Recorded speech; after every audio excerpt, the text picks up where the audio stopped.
Welcome to the shop. Hope you're having a great day. Alright, someone contacted me again and asked me to make another Dexter killing knives. This is W2, and I got the 3-inch piece, so I'm just gonna cut it into two 1.5 pieces, because I'm gonna do a heat treat Hamon thing. These are gonna be more like vlogs for this Dexter knife and the W2 until it gets to the heat treat part. Just show you what I'm doing and make videos. Two things I love doing. I'll put my website up in the cards. I got shirts on there and knives on there, a couple new ones, and Amazon links, which are also down in the description. Do me a favor, make sure to subscribe, like, comment, all that good stuff. Alright, let me show you what I got going on. So I have this piece of W2 steel. It's 3/16 and 3 inches long.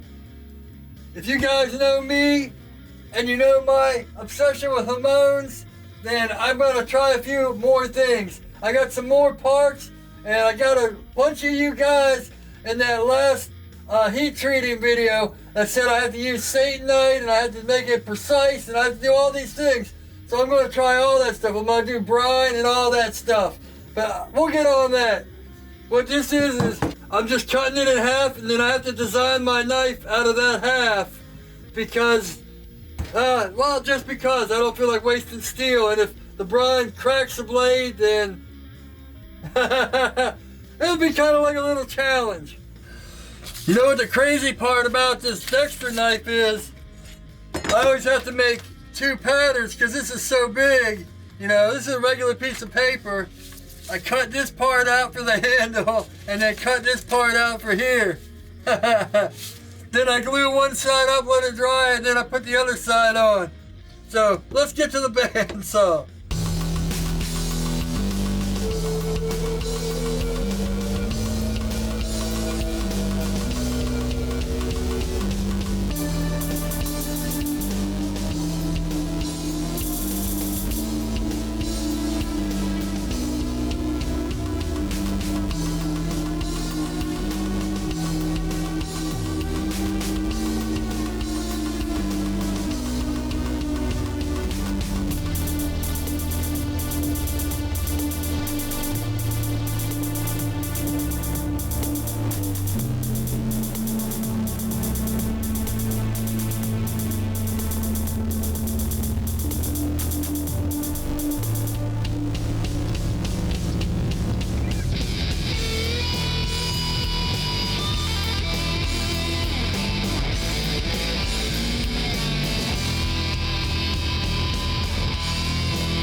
I like my handles to be 4.5 inches. Whoop! We're just gonna have to make a slender blade here. See what we got. Let's just make a straight drop point.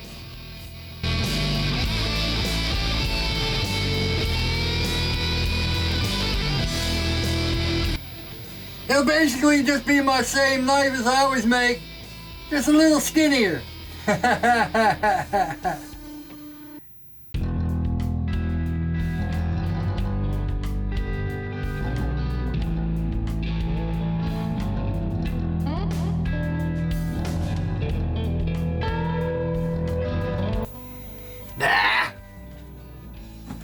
Something looks ugly right here.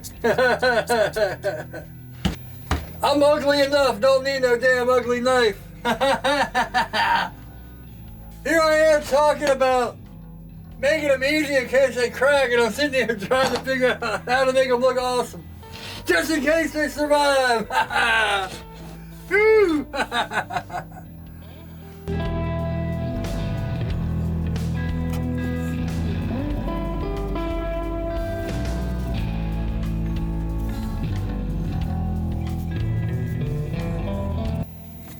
I want to make them a little bit different so when I do the test, I know which one is which.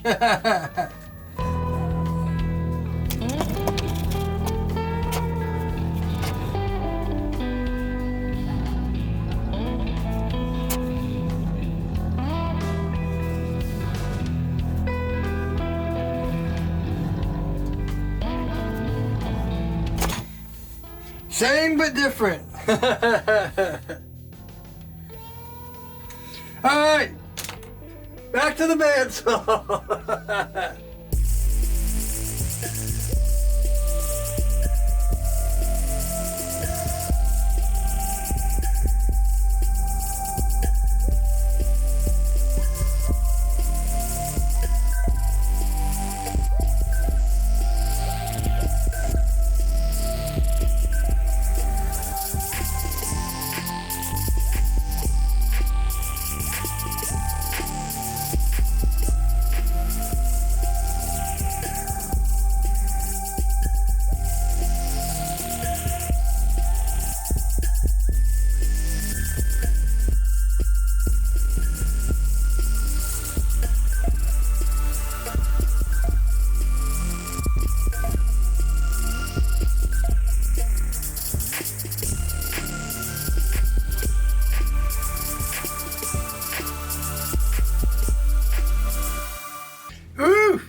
About 2 a.m., so I'm calling it a night. It'll be about a second for you, but then we'll go to the grinder, shape them up.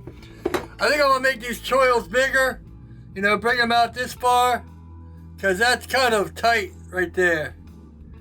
So yeah, I'll bring it out to the blade, both of them. But they'll be fun builds. So on this Dexter knife, all I really have to do is grind the front here and get that smooth. The back and all that, I'm just gonna do on the wheel, because it's basically there. Just maybe a little bit here to get it down, but there's not too much work to do on the Dexter knife until after heat treat, once we get it on the horizontal and all that. So I'm just gonna clean these up and then we'll move to the horizontal. I'm gonna do the bevels tonight most likely, but I don't know if it's gonna be in this video. I have to see once I edit it.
You gotta be careful when you got a pattern like this and you want to be precise, because you dip it in water, you're screwed.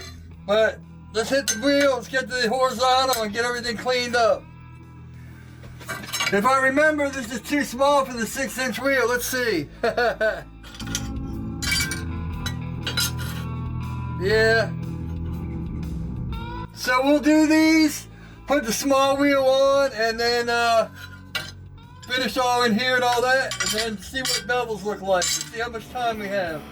Alright, let's get to that. Here we go, 6-inch wheel, get everything smoothed out, and then put on the small wheel.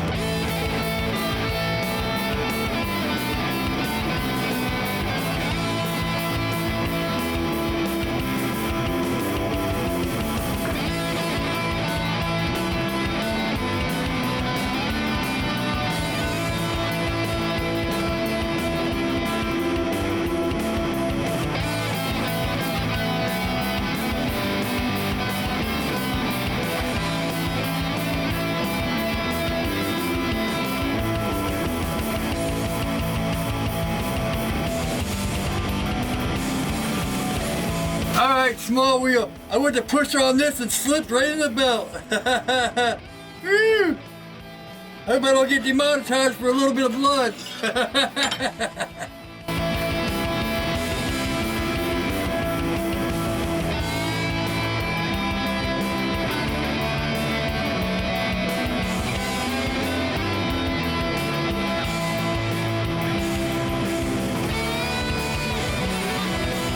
Alright, this one just felt like the handle was too small. So I kept going this way with it. That's why you gotta keep feeling it in your hand and see what feels right.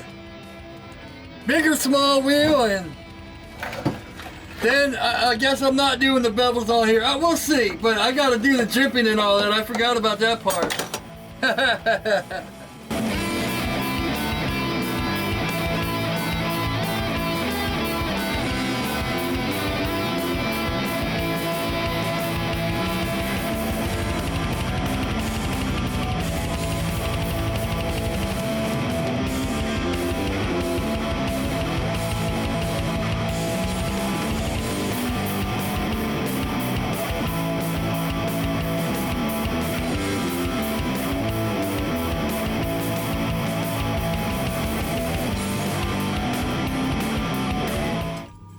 I still don't really understand these knives, but they're movie props and people love their movies, so yeah, man, they're getting fun to build. Alright, here we are at the mill. I'm gonna do the sharpening notch first here, and then I'm gonna flip it over. Put my hand here like I always do, mark the front, and mark the back where I want it, and do the jimping. I'll do it on both of them. It's just gonna be all high speed. And I use my DRO, set it to 0.25 for in between the jimping, and I go in 0.6 or 06, or, yeah, 0.06. 0.6 would be a little bit too much, huh? Ooh, over half an inch. All right, let's get to it. I got this one set up here. I think I'm using like a 5/8 end mill, and I got it set over just enough and in, so that's where I want it. All right, let's do it.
One down, one to go. I got lazy and didn't want to hook up my air hose. So I had to keep pulling out a brush to wipe it down. I just had to make sure I didn't get it caught. Here we go. Yeah, what I'm doing is I just bring it in, I touch it off, and I'll zero it out. You'll probably see it on this camera, my finger coming up. I don't turn it. I used to turn it off, start it. Sometimes I'll go 2,500 to 5,000, but sometimes most of the time I just keep zeroing out because I'm changing it here anyway, so I'm going to lock down my table and stuff, so it's not that big of a deal either way. As long as I don't turn the machine on and keep everything going. That's where it used to slow me up. Now I just keep it running. Whenever I see a little bit of metal going, I zero it and go from there.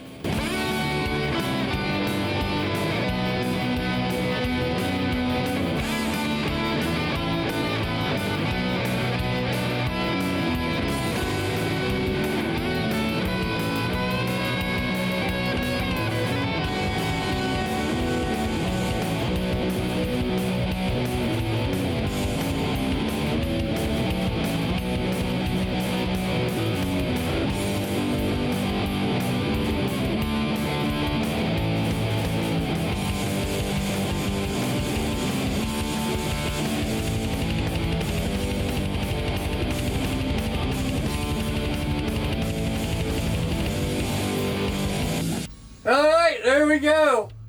I don't know if I'm doing bevels in this video or not, so you probably know before I do. Whew. So that's about it. If you notice, I'm not wearing my Invader Knives shirts because got some more new ink. Knives, this is actually a camera lens, which he's gonna finish the next session, but yeah, I gotta let this heal and stuff, and then he's also gonna put blue in the Invader and stuff like that. He redid this rose. I had that rose for 35 years. It looks better now than it ever did. And then, of course, the music's kind of self-explanatory. But, yeah, the lens is capturing my knives and my music and all that good stuff. So I'm ready to go on to the next part, but I'm going to cut this here. I got the handles all laid out and all that because I got to do the handles before heat treat because one side of this needs to be tapped and all that. So I got to get the handles good, and then we'll get some bevels. But that'll be in the next video. Make sure to like, comment, subscribe. Let me know what you do with your knife making, or if you like these movie prop knives and all that good stuff. And yeah, just how it's going. Either way.